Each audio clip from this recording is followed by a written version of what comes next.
I got caught, Alessandra muttered, leaning up against a tree now that she was far out of sight from Kate and the Duke. She knew the affection Kate held for the Duke and should have known Kate would have come looking for him. Alessandra hoped Kate heard nothing of what she spoke about with the Duke. Kate was evil enough to spread what she heard about the contract to her friends. Please don't let that be the case. Alessandra wished she could have stayed to hear what the Duke and Kate were talking about. She had to consider the fact that Edgar could tell on her at any moment. From what she had heard about him, thanks to Kate's big mouth, he didn't seem like a man to joke around and make a fool of someone. He would not have invited her to his home if he was not serious about this. Alessandra could only hope she was right. Before leaving for her destination, she took a deep breath, pushing any negative thoughts away. She would worry about everything else tomorrow, but as of right now, she was insanely hungry. Her food had not been delivered, and by this time, she did not expect to receive it. This was either Kate's or her mother's doing. Alessandra stepped away from the tree, running towards the back door of the kitchen. She took a look behind her to make sure she wasn't followed this far before she opened the door.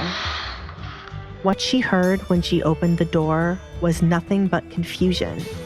Servers running all around, trying to get the food out to the guests.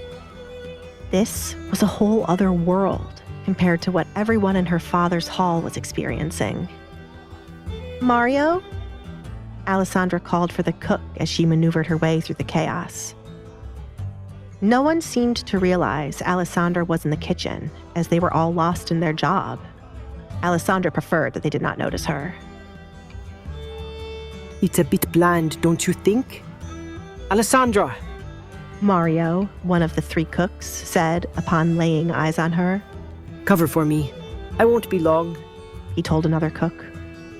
Follow me. He took Alessandra's hand to lead her back outside. The Baron's wife had been popping into the kitchen once in a while to ensure everything was running smoothly. The last thing he wanted was for a member of the family to see Alessandra here. No one came by my room to deliver food, she told him the reason why she came here, though knowing the risk. Mario closed the door behind them, releasing Alessandra's hand now that they were outside.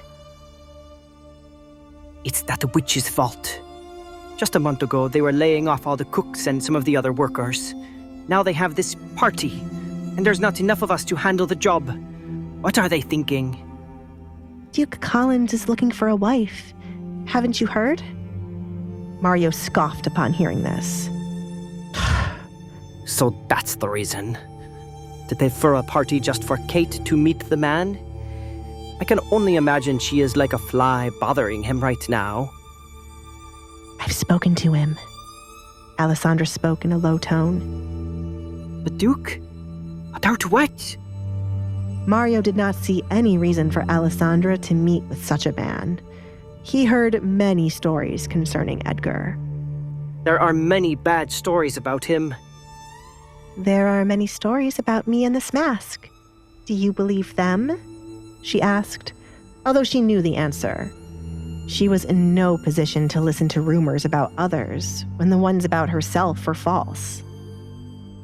Mario went silent, as he had most definitely heard what people said about Alessandra. He had not seen her face at all, as she never took off her mask in front of him. But he didn't believe she could cause anyone to die just by looking at her face. Of course not. Then I shall give the Duke a fair chance. I can't tell you what I spoke to him about, but I will say I am hoping for some good news. Alessandra rested against a broken wall and looked out in the direction she had come from. Is this concerning your escape plan? I hope the Duke can help you run far away. It's a shame you can't go on your own because of the young girls disappearing. Mario went to the wall to sit beside Alessandra. I hope the culprit is found and the girls are still alive, Alessandra said. I overheard your father claiming to know something about it when I went to deliver his copy. I was hired to be a cook, but they have laid off so many people that I am now a maid. It would be good if they paid me for the extra work. Mario angrily kicked away a stone. Alessandra watched as the stone rolled away. When I leave, you should come with me. You've always been kind to me, and I wish to return the favor. That is nice of you, but I owe the Baron for the money I borrowed. I have at least 1 year until it is paid off, and then I will come to find you. You are the only Barrett I can stand. I don't know what went wrong with the others. If not for Alessandra, he would have thought the entire family was unbearable. I don't know what went wrong with my father. Mario, I need a favor. Well, two. I am not close to the coachman, but you are. Can you speak to him about taking me somewhere tomorrow without letting my family know about it? He might be scared of me and run away before I could speak to him, Alessandra said. Mario was the only person she spoke to like this, as he did not believe the rumors about her killing people after they saw her face, or the rumors of her actually being a ghost. That won't be a problem. I take it this trip has something to do with the Duke. I am wary of him, Alessandra. Even if you don't want to believe in rumors without knowing the person, there are some things you need to keep in mind and be cautious of. Mario was not a fan of Edgar. I will listen to your advice and be cautious. I always walk around with my trusted knife. She took a small knife out from the pocket of her dress.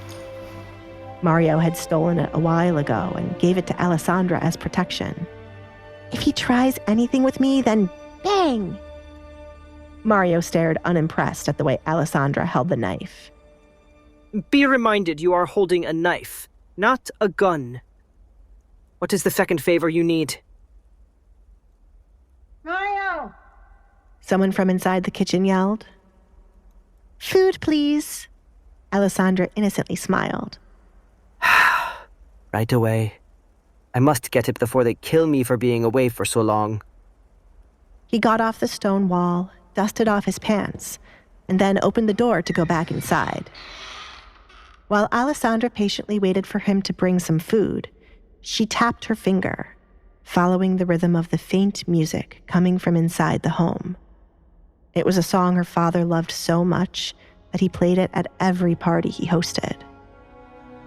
She closed her eyes to imagine what it would be like dancing around to the music, having small talk with others, and enjoying the food prepared. If only she did not have to wear a mask, and the rumors surrounding her didn't make everyone back away in fear when she showed herself. After a good amount of time had passed, Mario returned with a plate of food and a jug of something to drink. I got you a little bit of everything. Mario's voice interrupted the moment. Opening her eyes, Alessandra was met with the reality that she would spend the night alone with a kitten she recently found. They would both listen to the music in the comfort of her room as they ate and then fell asleep.